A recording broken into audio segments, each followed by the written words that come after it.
Hi welcome to our channel. Present మనతో పాటు అమరావతి బహుజన JAC బాలకోట గారు ఉన్నారు. ఒకసారి వారితో ఒక ఇంపార్టెంట్ డిస్కషన్ అయితే చేద్దాం. సో నమస్కారం సార్. నమస్తే. మీరు ఉద్యమకారునిగానైతే అందరికి కూడా పరిచయం. ఒక ఉద్యమం అమరావతి పైన చేశారు. ఇంకో ఉద్యమం దళితుల పైన జరుగుతున్న అక్రమాలు, దాడులు వీటికి సంబంధించి వాళ్ళ వైపు నిల్చొని వాళ్ళ తరపున మీరు ఫైట్ చేశారు. మొత్తం వైసీపీ హయాంలో చాలా మంది దళితుల పైన దాడులు జరిగాయి. మీరు కూడా వాటన్నిటి కూడా నిలదీస్తూ ఫైట్ చేయడం చూస్తాం. అయితే ఇప్పుడు ప్రభుత్వం మారింది కదా! ప్రభుత్వం ఇప్పుడు కూటమి ప్రభుత్వం వచ్చింది కదా! మరి కూటమి ప్రభుత్వంలో కూడా ఇటువంటి దాడులు ఏమన్నా జరుగుతున్నాయా? మీరైతే ఎలాగో ప్రభుత్వంలో లేరు. మీరు ఉండాలని చెప్పేసి చాలా మంది ఆశించారు. అందులో మేము ఉన్నాం. చాలా డిస్కషన్స్ కూడా దాని గురించి పెట్టాం గానీ ప్రభుత్వం మీకు హ్యాండ్ ఇచ్చింది. సో అదైతే వదిలేద్దాం. కాకపోతే ఇప్పుడు ప్రభుత్వం మారింది కాబట్టి ఈ ప్రభుత్వంలో ఏమన్నా దళితులమైన దాడులు జరుగుతున్నాయా? అప్పటికితో కంపేర్ చేస్తే ఇప్పుడు ఏ విధంగా పరిస్థితులున్నాయి? మరి దీనికి సంబంధించి మీరు ఒకవేళ ఇప్పుడు కూడా దాడులు జరిగితే ఫైట్ చేసే ఛాన్స్ ఉన్నాయి. ఎందుకంటే మీరు కూటమి ప్రభుత్వానికి మద్దతు తెలుపుతూ ఎలక్షన్స్‌లో అప్పుడు సపోర్ట్ చేశారు. ఇప్పుడు అదే ప్రభుత్వంలో దళితులపైన దాడులు జరిగితే మీరు తిరగబడతారా? ఫైట్ చేస్తారా? అసలు ఏం చెప్తారు మీరు దీనికి సంబంధించి? మీకు పాతకాలంలో సినిమా పాట ఒకటి ఉంది. అనుకున్నామని హ్మ్. జరగవు అన్ని, అనుకోలేదని ఆగవు కొన్ని. అవును. అంటే జీవితం అలాగనే ఉంటుంది. ఉద్యమకారుడి జీవితమైనా, హ్మ్.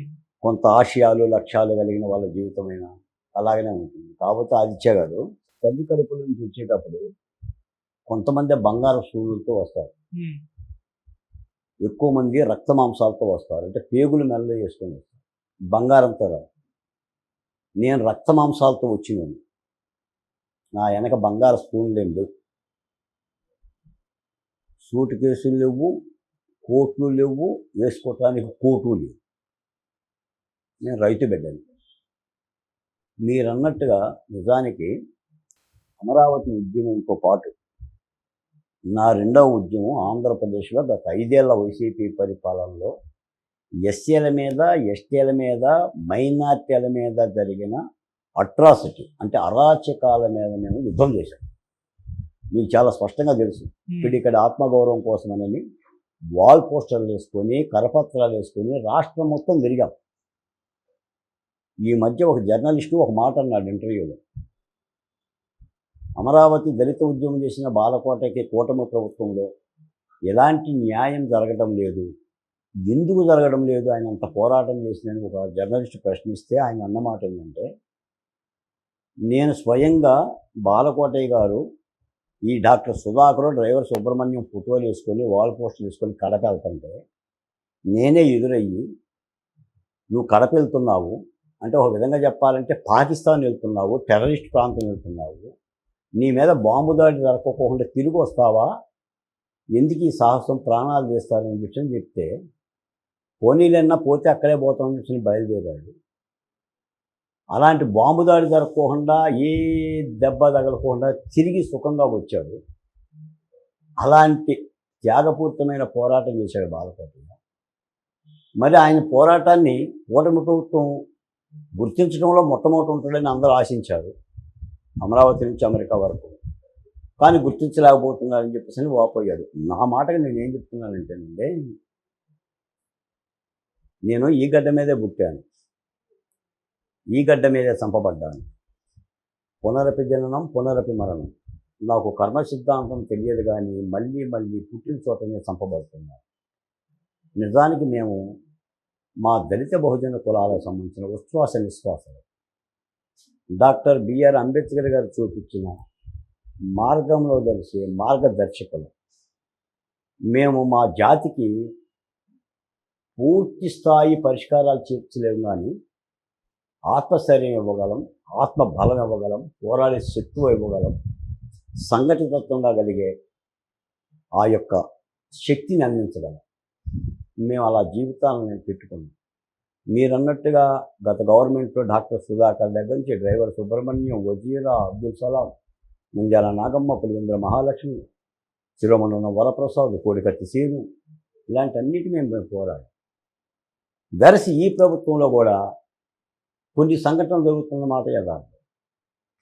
ఉదాహరణకి ఈరోజే వచ్చింది, తిరుపతిలో బీటెక్ విద్యార్థి చచ్చేలా కొట్టి మూత్రం దాగించాడు. జేమ్స్ అనే బీటెక్ విద్యార్థిని కులం పేరు మీద తిడుతున్నారని నేను చెప్పాడని కొట్టి మూత్రం దాగిచ్చి ఇబ్బంది పెట్టారు. ఈ మూత్ర సంఘటనలో మనం గత 5 ఏళ్ళు కూడా మనం మాట్లాడాం అవును. వైసీపీ పరిపాలనలో. మళ్ళీ ఇక్కడ మూత్రం దళితులతో దాగిస్తుంది. దీన్ని మేము మాట్లాడాలి. 2, ఈ మధ్య సత్తెనపల్లి నియోజకవర్గంలో కంకనాలపల్లి అనే ఒక ఊరిలో అంగన్వాడీ టీచర్ స్వర్ణలతని అదే గ్రామానికి సంబంధించిన తెలుగుదేశం పార్టీ నాయకుడు, నువ్వు మాలదానివి, నేను కమ్మోడిని, ఏం చేస్తావి అని లకారాలతో మాట్లాడి ఆ అమ్మాయిని మానసికంగా శారీరకంగా వేధిస్తే నేను ఆ గ్రామం వెళ్ళా. నా దళిత సోదరి, నా మాల సామాజిక వర్గం అని. దాన్ని కూడా కొంతమంది తప్పు పట్టారు. నువ్వు అలా వెళ్ళటం ఏంటి బాలకోట కదా, వెళ్ళటానికి ఏం లేదు. కానీ ఉండలేకపోయాం. అంటే ఆ ప్రభుత్వంలో దాడి జరిగితేనే మాట్లాడటం కాదు, ఈ ప్రభుత్వంలో దాడి జరిగినా కూడా మాట్లాడాలి. 3వది, మా నందిగాం అసెంబ్లీ నియోజకవర్గంలోనే ఎపరంతులపాడు అనే గ్రామంలో అబ్బూరి మాధవి అని చెప్పిన ఒక కమ్మ సామాజిక వర్గానికి సంబంధించిన ఉపాధి హామీ కూలి సెల్ఫీ వీడియో తీసుకొని ఆత్మహత్య చేసుకొని చనిపోయింది. అది కూడా ఆ ఊరికి సంబంధించిన తెలుగుదేశం పార్టీ నాయకుడే అవమానకరమైన మాటలు మాట్లాడితే ఆమె చనిపోయింది. ఆ కేసును కూడా దాదాపుగా నిర్వీర్యం చేసేసారు. దాని మీద కూడా నేను వెళ్ళాను. ఇటీవల ఒక మాట మీరు విని ఉంటారు, పిఠాపురంలో దళితుల్ని సామూహిక బహిష్కరణ చేశారు అనే మాట. అవును. అంటే ఈ సంఘటనలో నిజానికి మేము ఆశించింది ఏంటంటే, గత ప్రభుత్వంలో ఇటువంటి రంపపు కోతలు జరిగింది, ఈ ప్రభుత్వంలో ఏదైనా భాగం కల్పిస్తే, న్యాయం జరిగితే, ఈ ప్రభుత్వం తరపున ఇలాంటి సంఘటనల పట్ల చట్టపరమైన చర్యలు తీసుకోవటానికి, వాటిని కాస్త స్పీడప్ చేసుకోవటానికి, వాళ్ళ కొంత అభయం అవటానికి ఉపయుక్తం అవుతుంది మాలాంటి వాళ్ళ యొక్క కృషి అని ఆశించాం. సరే, ఆశలు ఫలించరా? ఆశలు ఫలించకపోయినా కూడా ఏంటంటే దానికోసమే కూర్చునే వ్యక్తులం కాదు మేము. పదవి ఒక గౌరవమే, పదవి మాకు ముక్తి కాదు. ఎందుకంటే కొంతమంది రాజకీయ నాయకులకే ముక్తి, ఒక అభయం మాకు. కాబట్టి అలల తలల నుంచో సముద్రం ఒకటి మోకాల దగ్గర మొరగదన్నట్టుగా కాలానుగుణంగా పరిస్థితులు చూస్తుంటే ఆంధ్రప్రదేశ్లో మళ్ళీ బాలకోటే మాట్లాడాలని అనిపిస్తుంది. ఆల్రెడీ మాట్లాడటం కూడా మొదలుపెట్టారు.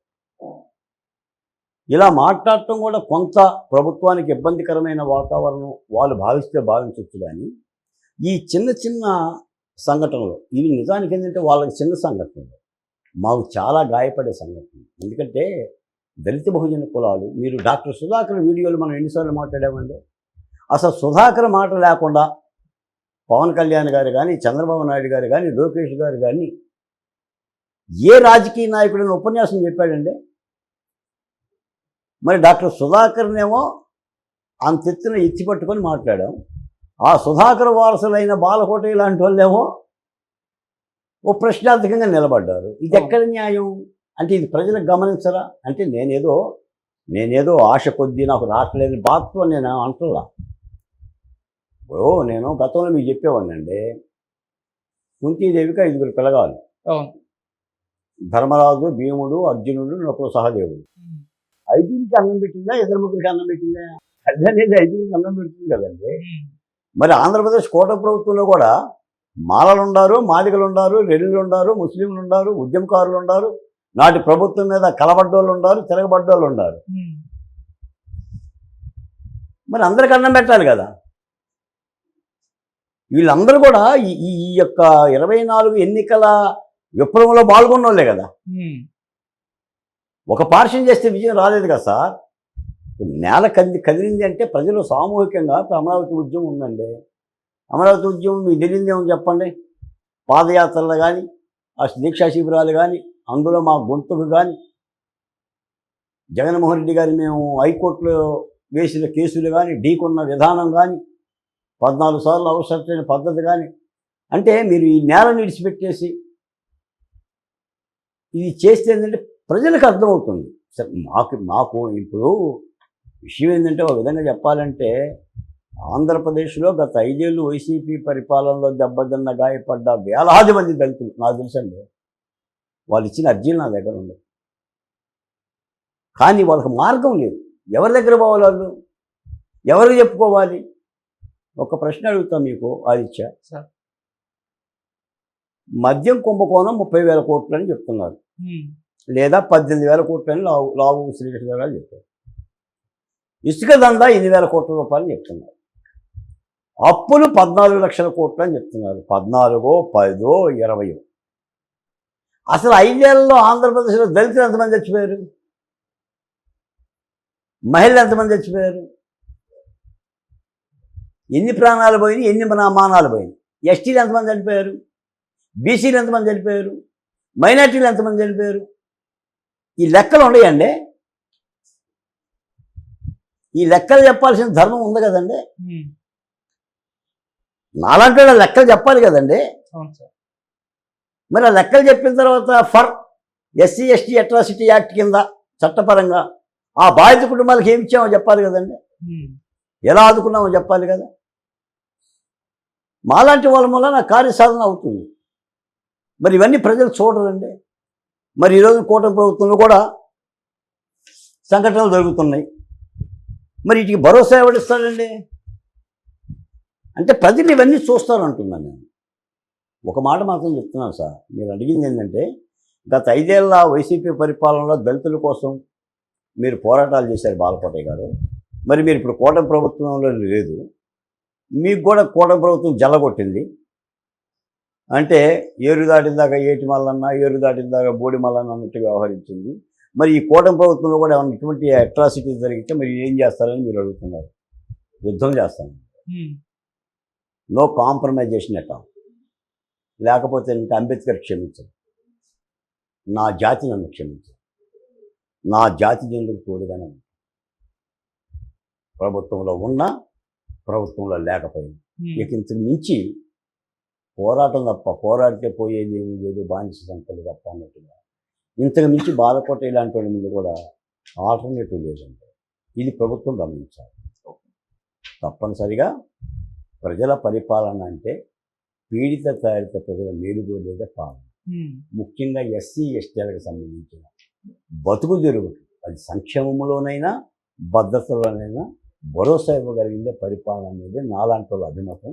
తప్పనిసరిగా కావల కుక్కల్లాగా, వాచి డాగుల్లాగా అటు అమరావతి వైపు కానీ, ఇటు దళితుల బతుకు తెరుగు మీద కానీ కంటికి రెప్పలా కాపాడుకునే ప్రయత్నం చేస్తాం.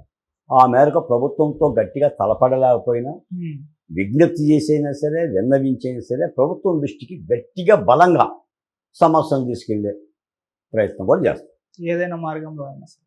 ఏదైనా మార్గం చేయాల్సింది, అంతే తప్ప వెన్ను చూపకూడదు, వెనుదిరిగి పారిపోకూడదు. ఎందుకంటే ప్రభుత్వం అంటేనే ప్రజలను కాపాడేది. ప్రజలు అంటేనే మా క్రింది కులాలకు సంబంధించిన అత్యధిక ప్రజలు.